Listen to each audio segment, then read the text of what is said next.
খেলা হবে না। যার প্রেমে দিয়েছি এমন, যার নিয়ে দেখি স্বপন, হৃদয় হয় যে ব্যাকুল, সে যে আমার প্রিয় নবী মুহাম্মদ রাসূল, সে যে আমার প্রিয় নবী মুহাম্মদ রাসূল, যার প্রেমে দিয়েছি এমন। কথা কয় না। আমার আব্বা বলতো, আমার আব্বা এক জায়গায় ওয়াজ করিয়েছে যে ওগো মহিলারা, রহিম আলাইহিস সালামকে এত ভালোবাসতেন যে যখন রোগে সমস্ত গায়ে পোকা হয়ে গেল, সবাই ছেড়ে গেছে কিন্তু রহিমা ছেড়ে যায়। এই রহিমা কি করতো? চুল দিয়ে পা মোছাই দিয়ে শুতো, চুল দিয়ে পা মোছাই দিয়ে ঘুমাতো। আল্লাহর রাসূল বলেছে যদি কেউ তার স্বামীকে এইভাবে খেদমত করে, চুল দিয়ে পা মোছাই দেয়, অথবা তার চেহারায় হাত বুলিয়ে দেয়, অথবা মাথায় হাত বুলিয়ে দেয়, মাথায় যত চুল আছে গো অত পরিমাণ সওয়াব ওই স্ত্রীর আমলনামায় লিখে দেওয়া হয়। এক স্ত্রী চিঠি দিয়ে আমি যদি মাথায় হাত বুলাই মাথার সম পরিমাণে তো চুল দেবে, তা আমার স্বামী তো টাকলা মোরাদর, মাথায় তো চাইরে নাও মাল নেই, তাহলে কি হবে? আচ্ছা ওটা তো গেল, কিন্তু এক নারী গেছে বাড়ি যেয়ে স্বামীর চুল দিয়ে পা মোছাই দিয়ে শুয়েছে, শোয়ার পরে গন্ধে জ্বালায় বাঁচা যাচ্ছে না। গন্ধ কের গন্ধ, দুর্গন্ধ, পায়খানার গন্ধ, কনতে আসছে, খুঁজে খুঁজে পায় না, খুঁজে খুঁজে কোনো জায়গায় গন্ধ খুঁজে পাচ্ছে না। স্বামী চুল টেনে নিয়ে দেখে ও চুলিতে গন্ধ, কয় তোমার চুল থেকে তো এই গন্ধ আসছে, কারণটা কি? কয় আসলে কারণটা কি করতে পারবো না, ওয়াজ শুনেছি যে হুজুর বললো স্বামীদের চুলতে পা মোছাই দিলি সোয়াব হবে, তা আমি তোমার চুলতে পা মোছাই দিছি, এই হলো আমার অপরাধ। আচ্ছা তেইশ মারা তো ওখানে খাইছি কেন? ওই যে তিন মাতারা মোড়ে যে দোকান, চার দোকান, ওখানে বসে তাস খেলছিল টাকা দিয়ে, হঠাৎ করে পুলিশের গাড়ি এসে ও ওই তাস টাকা পয়সা সব ফেলাইছে, জুতোটাও পাই দিতে পারিনি, বাসতলাতে গেছে কিটা ঝাড়ি দিয়ে চটকাই বাড়িতে শুয়ে দিয়েছে। এই যে চটকাই সিরিয়াল হয়ে চুল দেওয়া চাই দিয়ে তার বাসি।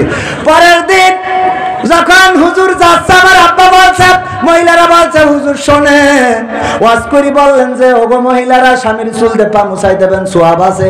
কথাটা তো ঠিক আছে, আমরা মুছাই দেবো, কোনো অসুবিধা নেই, কিন্তু সামনে যে স্বামীরা থাকে ওদের বলবেন ওরা যেন কলেতে পাটা ধুয়ে এসেতে সই, কলেতে যেন পাটা ধুয়েতে সই।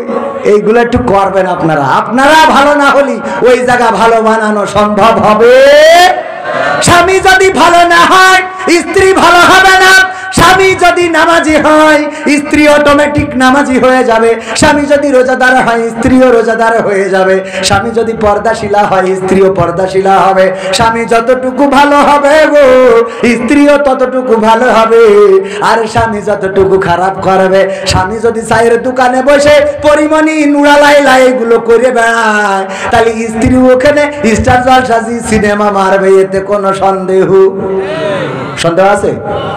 মন্টু মিয়ার বাগান বাড়ি ঘুরে বেড়ায়, আমার যুবকেরা নিয়ে গেল, আবার বিয়ের সময়ও বিয়ে করিয়েছে একটা আল্লাহওয়ালা দেখে। ও আল্লাহওয়ালা কি আসলে পাবে বলেন? ও যদি পায় তাহলে মন্টু মিয়ার বাগান বাড়ি ও যেটা নিয়ে গেছে ওইটার কি হবে?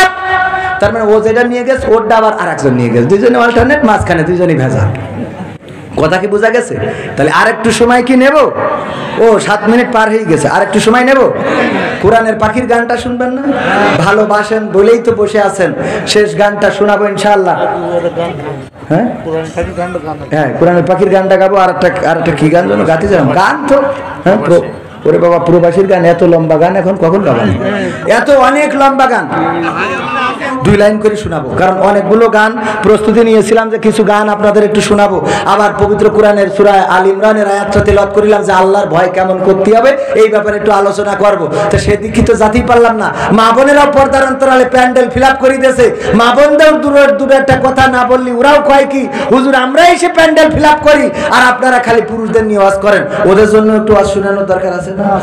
একটু হক আছে, কিন্তু আমার যখন আপনারা তুলে দেন ওই যে 10টার কথা বলি 11টার পরে তখন তো আর এই জন্যই আপনারা 10টায় তুলে দেবেন, 12টা 12:30 পর্যন্ত কুপাকুপি চলবে, কোনো অসুবিধে হবে না। রাত্রি তুলে দিলে অনেকের কাজ রয়েছে, সকালবেলা উঠে কাজ করতে হবে, অনেকের ব্যস্ততা আছে, দূর দূরান্ত থেকে এসেছে, এ চিন্তা করা লাগে না বলেন?